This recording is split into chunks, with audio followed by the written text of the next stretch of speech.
So we've reached a new year and another decade where many have made resolutions that they may be struggling with by now, even though they believe that those decisions are a better way to live.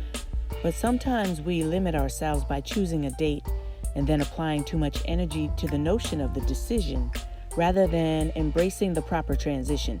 This is what makes being able to say one thing and do another easy. In all reality, what you may actually need is known as a paradigm shift. This happens in a span of time within your mind. It's basically when one standard or perspective has to lose its influence over you in order for another to replace it. It's when your usual way of thinking changes. Some may call it enlightenment. But you see, the enemy is able to perceive the level of your spiritual cognition because he understands how kingdom principles work, as he has a system that operates within it for a set period of time. Satan knows when you step into your heavenly mandate, you become divinely empowered, and that forges an intrusion in a space that he's been granted function in a realm where our distractions normally fuel his resources. Unfortunately, today we are not hardwired with a mindset to fathom the complete undertaking. We only experience bits and pieces. We live in a world full of systems that are opposed to relying on heavenly principles beyond a good idea. America alone prides itself on an illusion of unity at the expense of missing the mark. One nation, varying in truths, under one God, governed by and for the people, where your American dream is whatever you want it to be. The logic is undeniable, but the principles are contrary to his word. And we have become accustomed to maneuvering through a lifetime of spiritual warfare, disarmed by worldly stimulations and attention spans that keep us bound to faith without works. And so for the sake of our flesh, the Father has declared to shorten our days and no longer make any efforts to achieve anything with mankind. Yet he didn't desert us, but now requires that each of us seek him and his kingdom and his righteousness. And even in that, he must separate the wheat from the tares, because a blessing by any other name is not his. He says, like a partridge hatching eggs it did not lay, is the man who makes a fortune unjustly. In the end, his riches will desert him, and he will be a fool. So he provides kingdom principles as fundamental truths of heaven to operate within the earth, to allow us to reason a divine mindset in the midst of chaos. But in order for this to happen, we need to become deprogrammed, creating a space for a peace of mind that's able to rightly divide the sanctity of his truth amid our reality. So it was written that there is a way to be in the world and not of it. But this is a way that reasons a divide that we are not accustomed to embracing because it's always conflicting. Scripture says that there are people who actually come near to him with their mouth and honor him with their lips, but their hearts are far from him because their worship is made up of only rules taught by men. The word for heart in Hebrew is lev or leb. In Hebrew, words have specific symbolisms and values. So the first sound in lev is a lamed, which makes the L sound, and this is a symbol of a shepherd's staff. In the word heart, the lamed deals with an intuition or conscious voice of authority. The second part of the Hebrew word for heart is bet, or the B sound, which is a symbol of a tent. This deals with a tabernacle within the earth. But this tabernacle today is only found in you.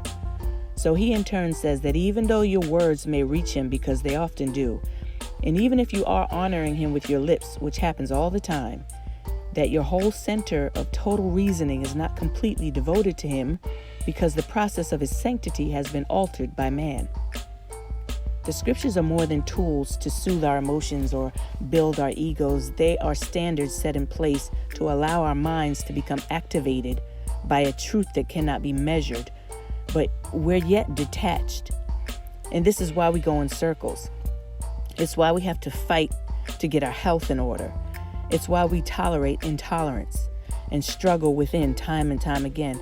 It's why impatience precedes us and focus is misguided, and myths and unfounded truths and beliefs confine us with our superstitions day in and day out. It's how we are able to stand our ground in hopes to master a pretense of the pursuit of happiness to no end, yielding a return on bad investments. We continue to pick and choose our battles. We protect ourselves from everything but ourselves. We continually attempt to make new things with the same mindset without understanding how this happens. Then we remain docile at the hand of our entitlements for the sake of feelings without understanding how to keep this from being a thing, because we've learned to embrace everything about the world by casting aside the whole rationale of a consequence until it inconveniences us. We need to embrace the fact that He's more than an all-loving God we love to sing about. He is as well vengeance in the earth, judgment for every motive, and He's always righteousness even when there appears to be none. So we can't afford to live as though maybe He'll change His mind, or like His methods change the way ours do. Although He will have mercy on who He chooses, He still sets standards in place. There have always been rules of engagement, and it's what He's spoken has already been fulfilled, even if you can't see how. It is written that wickedness and lawlessness will be multiplied. He said the road is narrow and the way will simply be hard, and that in the midst of it all, He will yet assess a kingdom-minded people governed for Himself, and He will empower those people to be His witnesses in all the earth, sending them forth as sheep among wolves. Not everyone will believe, and not everyone will be counted worthy, no matter how we feel about it. And that's not to say stop loving one another, but at the very least, appreciate a kingdom mindset in order to learn what it takes to become governed by it. This is a great responsibility. It's what makes your obedience better than whatever you have to sacrifice for it. It's your obedience that determines whether or not the heavenly edict within His decrees are able to become effective in your life. When you take your rightful place, it's no longer about hopes and dreams and miracles. It's about the power of a divine intervention at work in you. Some may say, but how do I do this? You could start by learning what it means for you to respond to His word so that His word can reproduce in you. Find one scripture to embrace what it pertains and how it pertains to you. Don't initially expect things or focus on conditions or your desires, and don't even focus on memorizing it.